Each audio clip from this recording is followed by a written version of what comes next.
सुप्रभात छात्रों, हमारा आज का विषय है हास्य रस। हास्य रस की परिभाषा किसी व्यक्ति की शक्ल, वेशभूषा तथा चेष्टा आदि को देख करके जो मनोविनोद का भाव हृदय में उत्पन्न होता है उसको हास नाम का स्थायी भाव कहते हैं।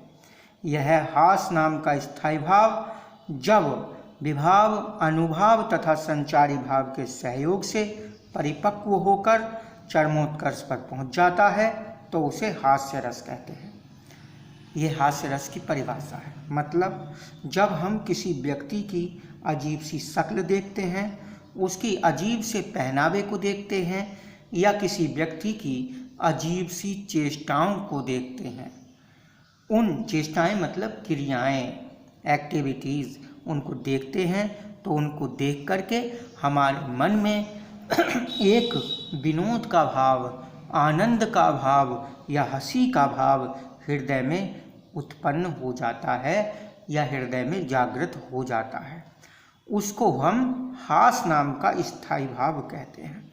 हमारे हृदय में 11 स्थायी भाव होते हैं और उन स्थायी भावों में हास नाम का भी एक स्थायी भाव होता है। वह किसी की व्यक्ति की शक्ल, अजीब सी शक्ल, वेशभूषा या चेष्टा को देख करके जागृत हो जाता है और वही स्थायी भाव जो हमने रस के अंग पढ़ाए हैं, विभाव, अनुभाव, संचारी भाव आदि के सहयोग से परिपक्व होकर यानी और ज़्यादा पक करके और ज़्यादा पक्का होकर के जब अपने चरमोत्कर्ष पर यानी अपनी उच्चतम सीमा को जब प्राप्त कर लेता है तो उसे हम हास्य रस कहते हैं।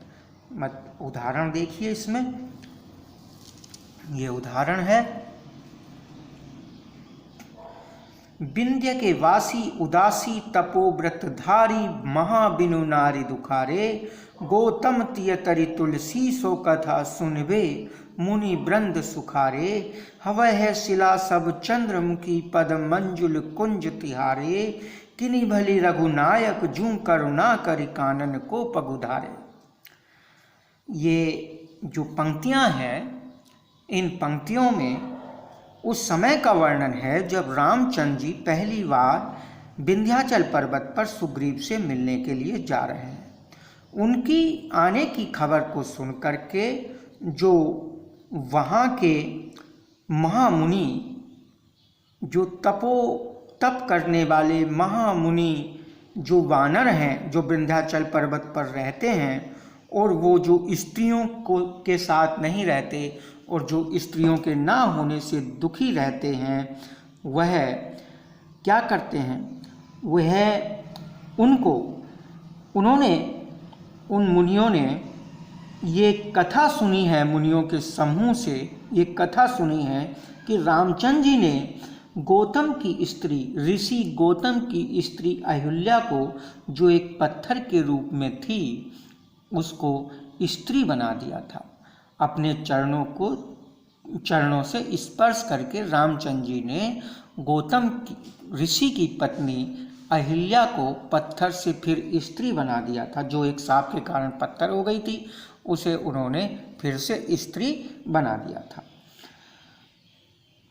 वो ये सोच रहे हैं कि उन रामचंद्र जी के सुंदर दोनों पैरों को स्पर्श करके जब एक शिला चंद्रमुखी यानी एक सुंदर स्त्री बन सकती है, तो यहाँ विंध्याचल पर्वत पर तो बहुत सारे पत्थर हैं, उनको छूकर, उनके चरणों को छू करके, स्पर्श हो करके सभी पत्थर स्त्रियां बन जाएंगे और फिर वे मुनियों को आनंद प्राप्त होगा। इसीलिए वो ये कह रहे हैं कि ये भली है, ये अच्छी बात है उन मुनियों के लिए, उन तपोव्रतधारी वानरों के लिए, जो जिन पर कृपा करके, करुणा करके यानी कृपा करके रघुनायक भगवान राम इस विंध्याचल पर्वत के वनों में अपने चरणों को धर रहे हैं या आ रहे हैं। ये उदाहरण है। इस उदाहरण में ये स्पष्टीकरण है बच्चों। इस उदाहरण का स्पष्टीकरण लिखना होता है। ये स्पष्टीकरण है।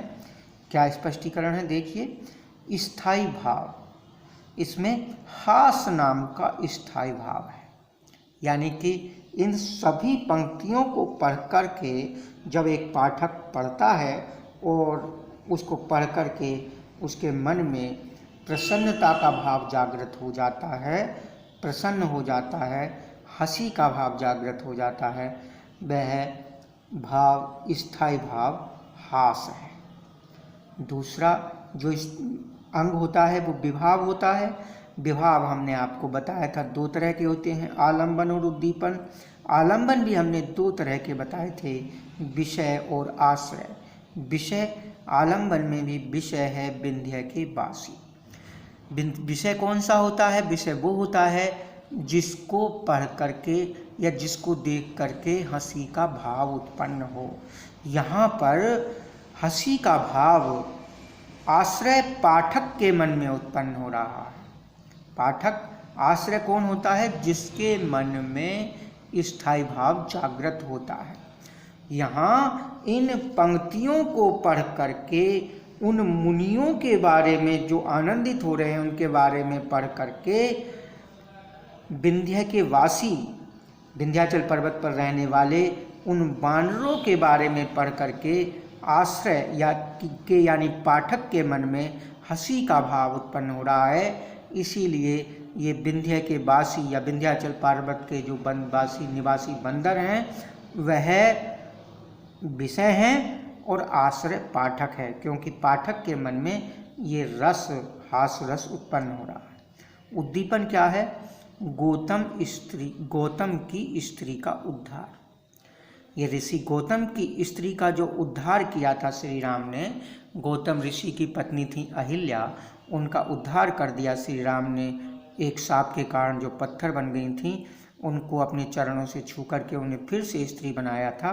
इसकी कथा को सुना किन्होंने?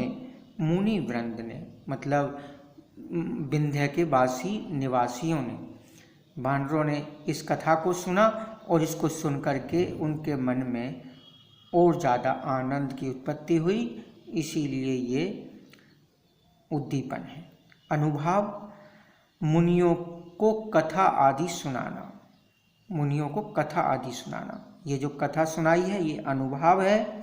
संचारी भाव हर्ष, उत्सुकता और चंचलता, ये इसमें संचारी भाव हैं। इस तरह से ये पूरा हमारा हास्य रस है। अतः उपयुक्त उदाहरण में हास्य रस की निष्पत्ति हुई है। ये हास्य रस है। धन्यवाद।